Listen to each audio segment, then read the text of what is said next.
পবিত্র কুরআনুল কারীমে ভূমিকম্প কেন হয় এ সম্পর্কে আল্লাহ বলেছেন যে আমি পাহাড়গুলোকে পেরেক স্বরূপ ভূমির উপর বসিয়ে দিয়েছি যাতে করে এটা নড়ে চড়ে না যায়। আমরা হাদিসের মাধ্যমে জানতে পারি যে জমিনটা নড়ে চড়ে গিয়েছিল, আল্লাহ যখন সৃষ্টি করেছেন তখন জমিনকে স্থির রাখার জন্য আল্লাহ পাহাড়গুলো দিয়েছেন।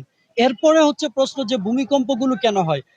রাসূলুল্লাহ বলেছেন যে ভূমিকম্প এগুলোর মাধ্যমে আল্লাহ তোমাদেরকে মানে একটা ভয় দেখান, পরীক্ষা করেন, তোমাদের অন্তরের মাঝে একটা ভীতি প্রদর্শন করেন যেন তোমরা তার দিকে ফিরে আসো।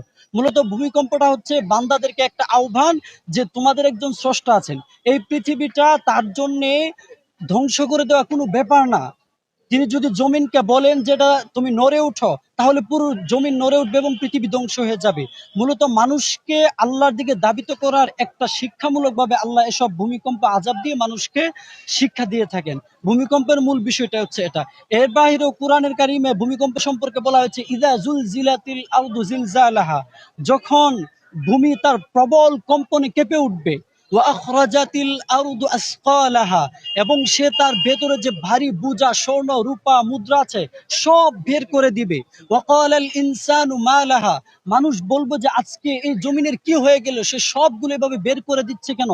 ইয়াউমা ইদিন তুহাদ্দিসু আখবারাহা, এমন কি ভূমি তার উপরে মানুষ যত কাজ করেছে, কর্ম করেছে, পাপ করেছে, নেক করেছে সব বলে দিবে।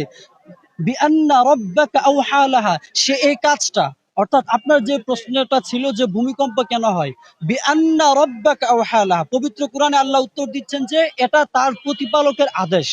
বিআন্না রাব্বাকা, তোমার প্রতিপালক, আওহা লাহা, জমিনকে আদেশ করেছেন কেঁপে ওঠার জন্য, এই জন্য জমিন কেঁপে ওঠে। ফামান ইয়ামাল মিসকালা যাররাতিন খায়রান ইয়ারাহ ওয়া মান ইয়ামাল মিসকালা যাররাতিন শাররান ইয়ারাহ, অতএব যে ব্যক্তি ভালো কাজ করবে সে অনুপরিমাণ করলেও আল্লাহ এর ভালো প্রতিদান দিবে।